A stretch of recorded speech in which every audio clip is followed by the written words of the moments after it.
नमो विष्णुपदाय कृष्ण पृष्ठाय भूतले श्रीमते गोपाल कृष्ण गोस्वामिनिति नामिने प्रभुपादस्य साहित्यम यह प्रकाश्य वितिरेच प्रचारम कृतवान साधु भगवत्पादाय ते नमः। तो ये माननीय प्रधानमंत्री जी का पत्र है महाराज के प्रति। इस्कॉन के वरिष्ठ सन्यासी पूज्य श्री गोपाल कृष्ण गोस्वामी जी के देहवासान के बारे में जानकर गहरा दुख हुआ। इस कठिन समय में मेरी संवेदनाएं शुभ चिंतकों के साथ है। श्री गोपाल कृष्ण गोस्वामी जी का जीवन लोक शांति और कल्याण के लिए भगवान श्री कृष्ण और सनातन धर्म की शिक्षाओं को विश्व भर में पहुंचाने के लिए समर्पित रहा। अपने सरल व सहज स्वभाव के साथ वह एक मित्र, दार्शनिक और मार्गदर्शक के रूप में सभी के लिए समान रूप से सुलभ रहे।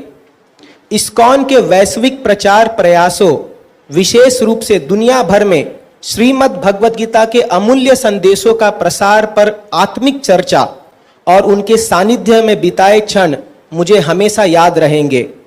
उन्होंने बिना किसी भेदभाव के लोगों को आध्यात्मिकता और सेवा के मार्ग पर चलने के लिए प्रेरित किया। विभिन्न देशों में मंदिरों व सांस्कृतिक केंद्रों का निर्माण करने में उन्होंने अहम भूमिका निभाई।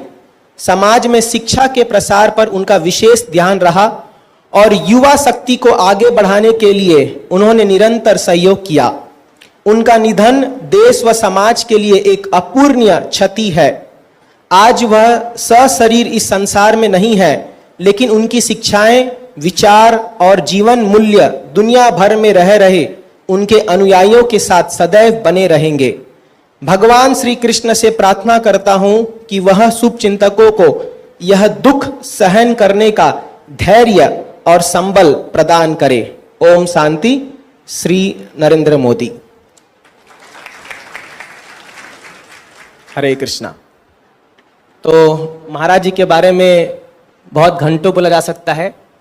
हमारा सौभाग्य था कि हम वृंदावन और दिल्ली दोनों में उनके वरिष्ठ शिष्यों के मुख से बहुत कुछ सुनने को मिला। लेकिन जैसा कि हम सब जानते हैं महाराज कितना पर्सनल अटेंशन देते अपने भक्तों को।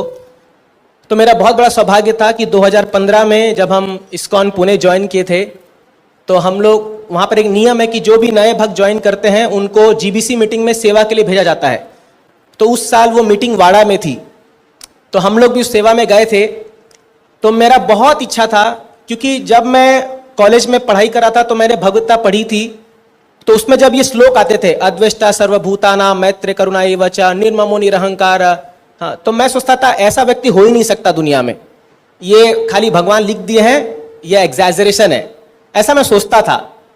लेकिन हमारे काउंसलर जब भी महाराज पुणे आते थे या कहीं पर भी आते थे तो महाराज से हमको मिलाते थे, और बार बार जब उनके चरित्र को हम देखते थे, उनके व्यवहार को मेरे को लगता था अरे ये तो वही व्यक्ति है जिसके बारे में भगवान गीता में कह रहे हैं, जो मुझे बहुत प्रिय है।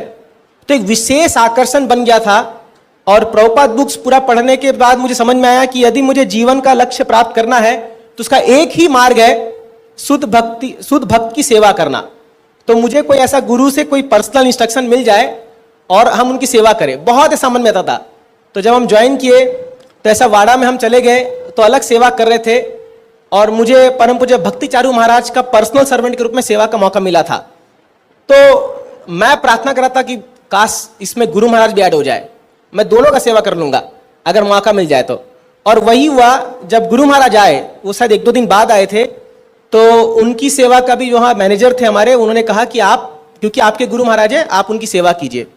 वो दिन मैं आपको बता नहीं सकता कि इतना जबरदस्त था। तो उस समय क्या था कि महाराज एक्चुअली वहाँ रुकते नहीं थे रात को। जैसा कि प्रभु जी ने बताया भी कि महाराज इतने एक्टिव थे कि दिन भर वहाँ मीटिंग करते थे, रात को मीरा रोड जाते थे। वहाँ से लगभग 2 घंटा का रास्ता मीरा रोड का है, और रात को वहाँ मीटिंग करते थे, फिर सुबह मंगल आरती करके आते थे।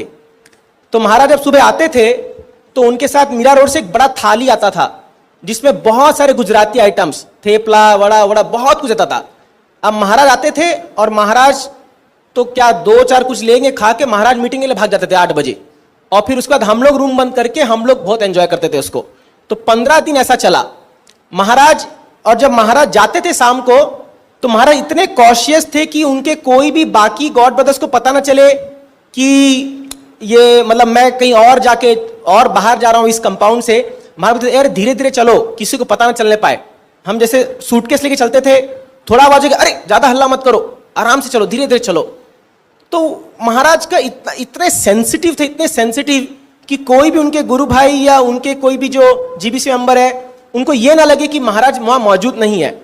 फिर वहां पर जो इलेक्ट्रिक गाड़ी होती थी वो बहुत कम थी, और हर कोई अपने महाराज के लिए वो गाड़ी को रखना चाहता था कि जब उनके गुरु आए या कोई जीबीसी आए तो वो पकड़ के लेके जाए।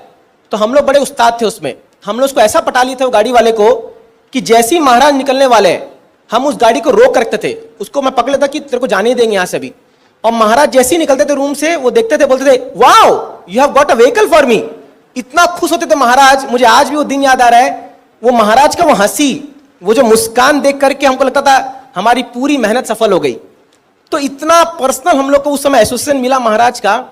एक बार भक्ति चारू महाराज का नियम था, वो कभी प्रसाद अकेले नहीं खाते थे, तो अपने रूम में उनका पर्सनल प्रसाद बनता था, क्योंकि उनका पूरा बंगाली स्टाइल था। पहले कड़वा खाएंगे, फिर थोड़ा मीठा खाएंगे, फिर तो ऐसे पूरा सिस्टमैटिक खाते थे। क्योंकि भक्ति चारू महाराज का वो एटिकेट मिनिस्टर है थे उस समय, तो उनका बहुत सिस्टमैटिक मैंने देखा, वो फॉलो करते थे।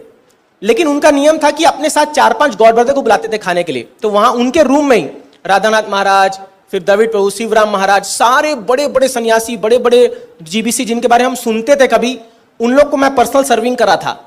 तो एक बार मैं सर्विंग कर रहा था वहां पर, और सब बैठे थे साथ में, 5-6 सन्यासी और 5-6 जीबीसी मेंबर। वो सब लोग बोले, बात कर रहे थे, बोले इन इस्कॉन अगर साधना के विषय में बात आए तो हमें एक बात माननी पड़ेगी, गोपाल कृष्ण गोस्वामी महाराज से बढ़कर कोई नहीं है इस्कॉन में साधना के रूप में। मेरा छाती पूरा फूल गया सीना से। मैं मन में सोच, मैं उनका डिसाइपल हूं, मैं मन ही मन सोच रहा था ऐसा। और सब लोग ने यूनानिमसली इसको एक्सेप्ट किया, बोले यस दिस इज करेक्ट, कि महाराज को जो साधना है उसका वो कोई तुलना नहीं कर सकता। तो फिर जो है महाराज जब मीटिंग खत्म हो गया, वहां से पुणे आए, तो हम लोग को ढूंढने लगे, where are those 2 boys, where are those boys, I want to initiate them. उन्होंने पूछा पुणे में आकर के राधेश्यामपुर से। तो फिर हमारे काउंसिल ने कहा Maharaj they are your disciples only. तो बोले ठीक है, send them to Kharghar. Immediate instruction आ गया। हम लोग पार भी नहीं किए थे अभी तक, मतलब पीडीसी कंप्लीट नहीं हुआ था हमारा ज्वाइनिंग का, न्यू भक्त का, और हमको इंस्ट्रक्शन आ गया। पूरा मंदिर में हल्ला हो गया, अरे आपको पर्सनल इंस्ट्रक्शन आ गया, आपको पर्सनल इंस्ट्रक्शन आ गया, आपका तो जीवन धन्य हो गया। तो ऐसा पूरा हम लोग फेमस बन गए वहां रातों रात, हमारा इंस्ट्रक्शन आते ही, क्योंकि वहां इतने ब्रह्मचारी से सब में सब चलता रहता थोड़ा सा कि किसको गुरु ने क्या कहा। तो फिर जब हम लोग यहाँ पर आए तो महाराज जब भी यहाँ आते थे, दिन में 2-3 बार हमको मिलते थे आकर के, 2-3 बार पर्सनली। हम लोग प्रसाद ले रहे, महाराज से कॉल आता, महाराज बुला रहे, हम भाग के आते थे छोड़ करके, कह रहे चलो महाराज बुला रहे, महाराज बुला रहे। इतना ज्यादा महाराज से वो एसोसिएशन हो गया था हम लोग का कि मतलब अब महाराज के लिए जीना है, उनके लिए मरना है। ये मेरे जीवन में तो ऐसा हो गया था, अभी भी ऐसा है ही, प्रयास कर रहा हूं। तो फिर एक बार मायापुर में मेरे माता पिता भाई बहन सबको मैं लेके गया था, महाराज के रूम में थे। महाराज जस्ट नीचे वो यात्रा के लिए जा रहे थे जो नवदीप परिक्रमा में, तो मैं जस्ट वहां खड़ा था। मैं बोला महाराज, मैं हाथ जोड़े खड़ा था, तो मैं बोला महाराज पेरेंट्स हैव कम। तो महाराज बोले I am very busy, I am just going for lecture. फिर महाराज बोले हुज पेरेंट्स हैव कम। मैं बोला महाराज माई पेरेंट्स। महाराज बोले okay bring them up. Maharaj चढ़ गए सीढ़ी, वापस जाके रूम में बैठ गए, और वहां मेरे माता पिता, मेरी बहन भाई सब लोग थे। तो मेरे पिताजी महाराज के सामने ऐसा इंट्रोड्यूस कर रहे थे, वो बोले थे he is my elder son, वो डॉक्टर है, ये बेटी जो है ये MBA है। और जब मेरे बारे में आया तो मैं तो शेवन हेड जैसे कपड़ा पहना था, बोले ये तो आप जानते ही हैं। महाराज बोले ये जो आपका बेटा है ये दुनिया में सबसे ऊंचा काम कर रहा है। तो महाराज ने उस समय मेरा जो औहदा है वो बढ़ा दिया मुझे एनकरेज करने के लिए, कि कहीं वो ये ना सोचे कि माँ बाप कह रहे ये तो अब गया हाथ से, तो इस्कॉन ज्वाइन कर लिया, ये तो कुछ काम का नहीं रहा ऐसा। तो महाराज इतना एनकरेज करते थे, इतना एनकरेज करते थे कि आप यकीन नहीं मानेंगे, उनके सानिध्य में महाराज 3 महीना में एक बार आ जाए और बस एक बार उनसे हम मुलाकात कर ले, वो काफी था। और नेक्स्ट 3-4 महीना के लिए कोई भी समस्या आ जाए उसको झेलने की शक्ति उनसे मिलती थी।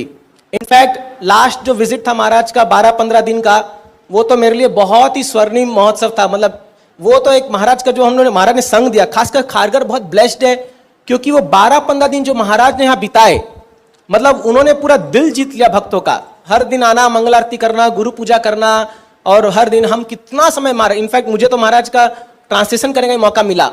तो और लास्ट में तो लास्ट दिन महाराज मतलब मुझे पर्सनली बुलाए भी थे, और लगभग 45 मिनट्स मेरे साथ महाराज पर्सनली बैठे हुए थे और कुछ बातचीत कर रहे थे। महाराज बोल रहे थे कि बताओ क्या है, ऐसे ऐसे कर। मैं कुछ कुछ बोलने लगा, सब करने लगा। सडनली महाराज बहुत रोने लग गए, एकदम एकदम बच्चों की तरह।